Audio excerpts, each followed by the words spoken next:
tsakani da Allah jama'a, yanzu fa na daga cikin maganganun da nake faɗi a jiya, na fara da'awa jama'a, gemu bai fito mini ba, fuskar nan tawa karkab take, ina ɗan ƙarami da ni, don baiwa ce ta Allah, amma taimako na samu da ikon Allah, Allah ya bani nagartacciyar uwa.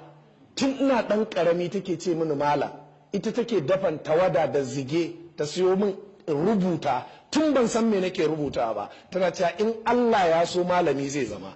Ita ta ɗauke ni take kai ni wurin malamai a cikin birnin Kano, in je in yi karatun fiqh da hadisi a wurinsu. Amma meye laifin? Albani ya ki shiga ƙungiyar Izala. Malaman Izala za su ce kaza, sai Albani ya ce a'a, kuma sanda zai ce din nan fa shi bai san sun faɗi akasin haka ba, shi ya faɗi nashi ne. Sai a ce to dan me zai faɗi ya saba wa ƙungiya? Ma'ana duk sanda za ka faɗi magana ko kai ɗan ƙungiya ne sai kai consulting ƙungiyar kenan, aikin ja ne kenan. To in kuma kai magana ta dace, bata dace da su ba, to shikenan ka saba musu. Shikenan kawai galibin ku 'yan shekara 30, 25 sai kuka tashi ana cewa ai jahili ne bai yi karatu ba, jahili ne bai yi karatu ba.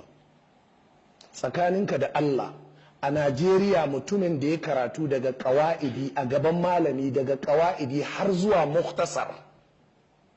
muktasar a fiƙihu, ya karatun alƙur'ani da warsh tun ana rubutu a allo har ya sauke, ya zauna ya bi ƙur'ani sai da ya haddace shi kakaf. Sannan aƙalla ya karanta littafi aƙalla ya kai 100. Sannan yana da digiri a cikin shari'ar addinin musulunci da masters a cikin lughal arabiyya. Amma wannan jahili ne dan bai shiga ƙungiyar ka ba, ko kuma dan sanda zai je karatu bai zo ya ce wa ƙungiya to yau fa zai tafi karatu ba.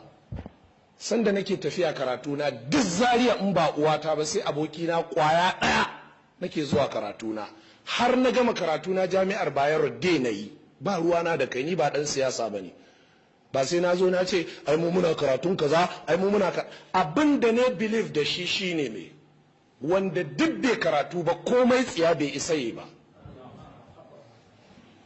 To sai a ce mutum bai karatu ba, amma fa bai karatu ba zai iya karanta Bukharin nan, ba wasali ba ko walda aka yi wa harufa, walda ita ce dai gwara-gwara jama'a, amma duk da haka bai karatu ba.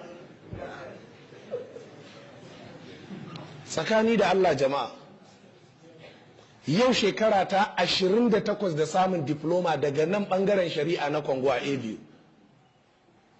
Amma me yasa? Shi yana gani na da uniform ina zuwa Barewa College, bai san sirrin wannan zuwa Barewan da nake ba, bai san yaushe nake lallabawa na towa nan karatu ba, saboda su in za su yi karatu sai sun mai da abin siyasa.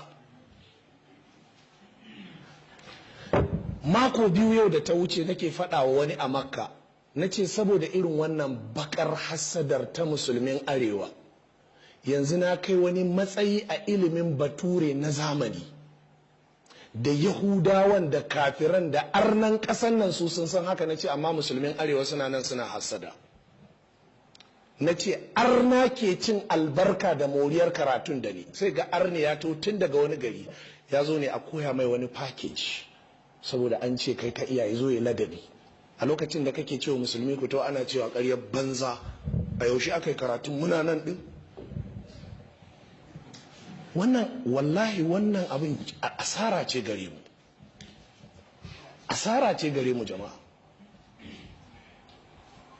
asara ce. Amma in ka tambaya kai menene ya maka, a'a shi da ya taɓa yin fatawa ne da ya saba mana, daga haka ne sai aka ce ai jahili ne, ai ma bai yi karatu ba. Wallahi tallahi bana Asaf mai 70 haditha yadda ya ce mu wata lacca da yake kiranta du'atun min al-kharij ko du'atul kharij, masu da'awa daga wajen Saudiya da suka taho aikin hajji. A ware wane zai yi lacca akan kaza, wane zai yi lacca akan kaza, wane zai yi lacca akan kaza. Ba fa da Hausa ba, da Larabci. Yawwa, da Larabci za ka yi. Asaf bejin ko kalma da ya ta Hausa in haron shi. Sau da haka duk shekara Asaf yana bani dama in yi lacca. Ina zo ba abin da ya shafe ni sai na rubuta. Abin duk da zan faɗi, zan awa ɗaya ina magana zan faɗi abuna da Larabci. ashe an gayyato wasu 'yan ɗariƙa daga Kano sun zo aikin hajji, kuma malamai ne sun yi karatu, ɗaya ma PhD yake a nan ABU a lugal arabiya, kuma lecturer ne a wata makaranta ta Kumbotso College of Education ta Sa'adatu Rimi da ke Kano, wanda the same classmate ɗina lecturer ne a wurin.